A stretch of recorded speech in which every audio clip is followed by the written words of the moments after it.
चूंकि 2.5 बिलियन पाकिस्तान के गले की हड्डी बना रहा गुज़श्ता 6 महीने। IMF ने उसको गर्दन से पकड़ के दीवार पे टांका रहा 6 महीने तक कि आपको मिलेगा या नहीं, तो उसकी एक इमारत बना रहा है। तो उसकी वजह इंडिया की तरक्की है। आपके पास पैसे हो। आपने सही कहा कि हम तो बात कर रहे हैं कि जी हमें तो $1 बिलियन IMF से नहीं मिल रहा, वो $2.4 बिलियन की इमारत बना ली है। लेकिन सारी बात एक एसेट होता है, जैसे इंडिया ने अफगानिस्तान की पार्लियामेंट बनाई, नबीयन को यूज करता है। क्या मजाक है भाई ये। तो आप कहते हैं जी इमारतें बनाएंगे और इंडिया का मुकाबला करेंगे। इंडिया और पाकिस्तान के दरमियान अब करते जब आपके हमसाए में मशरक में एक मुश्रिक दुश्मन जो 5 गुना बड़ा है आपसे, 6 गुना बड़ा आबादी के लिहाज से और फौजों के लिहाज से 5 गुना बड़ा है, और अब पाकिस्तान के 3 साल के बजट के बराबर वो सिर्फ पिछले 1 साल में असलहा खरीद चुका है। Painted a bleak picture of the economy. तो हमें पता था यार तुम्हारी इकोनॉमी ब्लीक है। अच्छा, बेसिकली बात ये हुई है कि all major targets including the provisional gross domestic product GDP वो सब मिस हो गया इनका। पाकिस्तान का बंटाधार हो गया।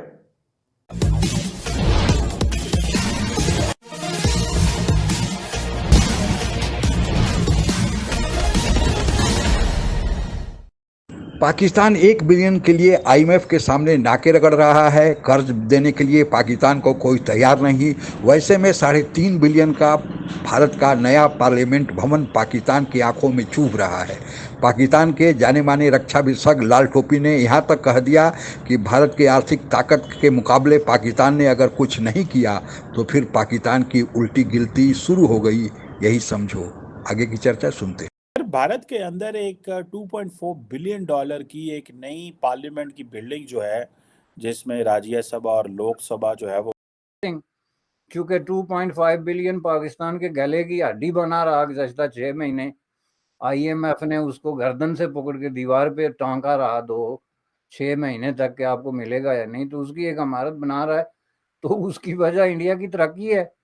आपके पास पैसे होते हैं तो आप नया घर बनाते हैं, नई जगह मुंतकिल होते हैं। ये पैसा इट सेल्फ जो है अपना रास्ता खुद बनाता है। तो चलें, वो तो अब आप देखेंगे मजीद बिल्डिंगें बनेंगी तरह तरह की। ज़ाहिर है एक मॉडर्नाइजेशन की इंडिया को बहुत बड़ी ज़रूरत है। तीसरी दुनिया के दीगर मुल्कों की तरह बेशुमार सड़कें बनेंगी, इमारतें बनेंगी, और पैसे हैं तो बनेंगी। तो पाकिस्तान की सिचुएशन ये है कि मैं समझता हूँ कि वहाँ तो पूरा जो है सिस्टम एक ऐसी सिमत में चला गया है कि कोई इमारत है नहीं है, क्या बन रहा है नहीं बन रहा, ये इररेलेवेंट होता जा रहा है। ये मैं आपको बता दूँ। बिल्कुल सही कह रहे हैं आप बैरिस्टर साहब कि ये चीज़ें जो है वो वहाँ हमारे पास तो ये रेलिवेंट होती जा रही हैं। आपने सही कहा कि हम तो बात कर रहे हैं कि जी हमें तो $1 बिलियन IMF से नहीं मिल रहा, वो $2.4 बिलियन की इमारत बना ली है। लेकिन सारी बात एक एसेट होता है, जैसे इंडिया ने अफगानिस्तान की पार्लियामेंट बनाई, क्योंकि चारों तरफ भेड़िए हमें खाने के लिए तैयार है, हमारे वजूद को कबूल नहीं करते जब आपके हमसाए में मशरक में एक मुश्रिक दुश्मन जो 5 गुना बड़ा है आपसे, 6 गुना बड़ा आबादी के लिहाज से और फौजों के लिहाज से 5 गुना बड़ा है, और अब पाकिस्तान के 3 साल के बजट के बराबर वो सिर्फ पिछले 1 साल में असलहा खरीद चुका है पाकिस्तान पर हमला करने के लिए। तो फिर आप कैजुअल नहीं हो सकते, आपको तलवार रखनी पड़ती है अपनी हिफाजत, जान माल, इज्जत, आबरू और सलामती के लिए। लोग कहते हैं कि पाकिस्तान आर्मी ने, एतराज़ करते हैं कि पाकिस्तान आर्मी ने आज तक कौन सा इलाका फतह किया है। पाकिस्तान आर्मी ने कोई इलाका फतह नहीं किया, लेकिन इस पाकिस्तान को 75 साल बचा के रखना ही बजाते खुद एक इतना बड़ा कारनामा है कि दुनिया का कोई मुल्क बाकी नहीं रह सकता था उन खतरात के सामने जो पाकिस्तान को दरपेश थे। इंडिया है वहाँ पे कॉन्टिन्यूस 75 साल से डेमोक्रेसी है। हमारे पास डेमोक्रेसी भी नहीं रही, रिवॉल्विंग डोर डेमोक्रेसी रही। और अगर पार्लियामेंट को मौका मिला भी है 5 साल आपको मुद्दत पूरी करने का, तो पॉलिटिशियन उसको छोड़ के भागते हैं, उसकी अहमियत ख़त्म कर देते हैं। तो ये दो मुल्कों में ये भी तो एक हमारा तजाद है कि हमारे पास पार्लियामेंट है, हम उसका इस्तेमाल नहीं करते, हम उसको वैल्यू नहीं देते। उन्होंने एटलीस्ट इंडिया ने 75 साल डेमोक्रेसी भी रही वहाँ पे, और उसके बाद पार्लियामेंट का भी इस्तेमाल किया। सो हम, आपको लगता है कि ये जो अभी सीन्स बन रहे हैं कि एक पार्टी को बैन कर दें, या एक पार्टी ने पार्लियामेंट छोड़ दी और जाके सड़कों पे एहतजाज और वायलेंस ये कर पड़ा, ये हम कब चेंज हो सकते हैं, क्या लगता है आपको? और ये पर्टिकुलरली ये यूथ की एस्पिरेशन है जिन्होंने अगले 30-40 साल निज़ाम इस मुल्क का चलाना है। देखें जी, बात यह है कि पाकिस्तान में सूरत हाल मैं जैसा कि कह रहा हूँ इस कदर मसअप हुई है, इस कदर बिगड़ी हुई है कि उसमें इस तरह की चीजें जो हैं, पहली बात यह है कि पार्टी को जो painted a bleak picture of the economy है, तो हमें भी पता था यार तुम्हारी इकोनॉमी ब्लीक है। अच्छा, बेसिकली बात ये हुई है कि all major targets including the provisional gross domestic product GDP, वो सब मिस हो गया इनका। पाकिस्तान का बंटाधार हो गया। नबीयन को यूज करता है, क्या मजाक है भाई ये।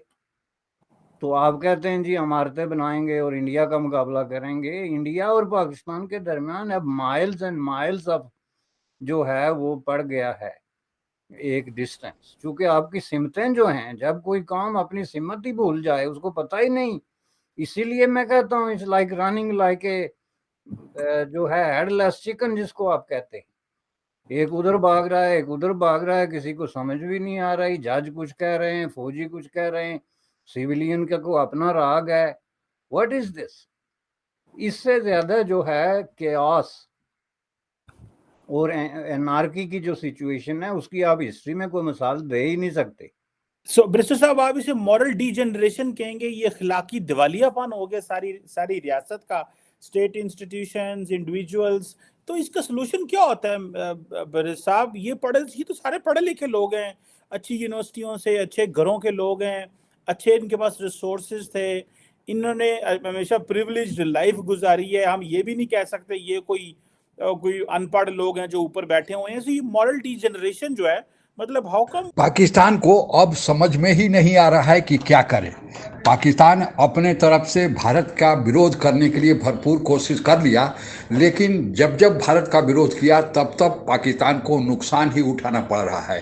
पाकिस्तान को लगता है कि आईएमएफ उसे कर्ज नहीं दे रहा है, दरअसल आईएमएफ उसके साथ बेईमानी कर रहा है। हालांकि पाकिस्तान अपनी तरफ से जितने भी आईएमएफ की शर्तें थी सभी ने पाकिस्तान की ने सभी शर्तें पूरी कर दी है, फिर भी क्यों नहीं आईएमएफ लोन दे दिया।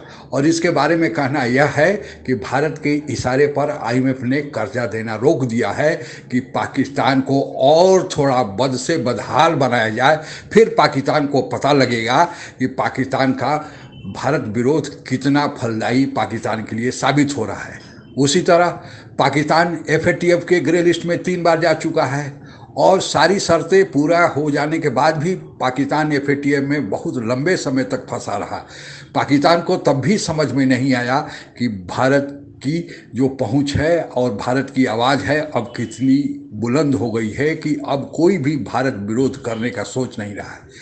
पाकिस्तान के विदेश मंत्री बिलावल भुट्टो भारत तो आए थे एससीओ की बैठक में, और यहाँ पर जो उन्होंने अनाप शनाप भारत के खिलाफ बोलने की कोशिश की, अंतर्राष्ट्रीय मीडिया में, अंतर्राष्ट्रीय जगत में इसका भी बुरा प्रभाव पड़ा है। और जो पाकिस्तान को मदद करने वाले देश थे वे भी अब हाथ पीछा कर लिए हैं और सऊदी अरबिया और यूएई इसमें आगे हैं। हालांकि पाकिस्तान इसका क्रेडिट लेने की कोशिश कर रहा है कि सऊदी अरब ने तो भारत में जो अभी G20 की बैठक हुई अपना फुल हाईएस्ट प्रतिनिधित्व नहीं भेजा, लेकिन पाकिस्तान को यह समझ लेना चाहिए कि यह तो टूरिज्म की बैठक थी और टूरिज्म से रिलेटेड लोग थे वह सऊदी अरबिया के तरफ से भी मौजूद थे। तो पाकिस्तान को अब भी हकीकत से नहीं दो चार हुआ तो फिर पाकिस्तान के अब दिन जो आने वाले हैं अच्छे नहीं होंगे। हम लोग पड़ोसी होने के नाते सलाह ही दे सकते हैं कि अब भी पाकिस्तान को सद्बुद्धि आ जाए। आज के लिए बस इतना ही। जय हिंद।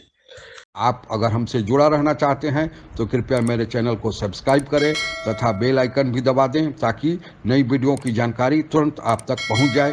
धन्यवाद। जय हिंद।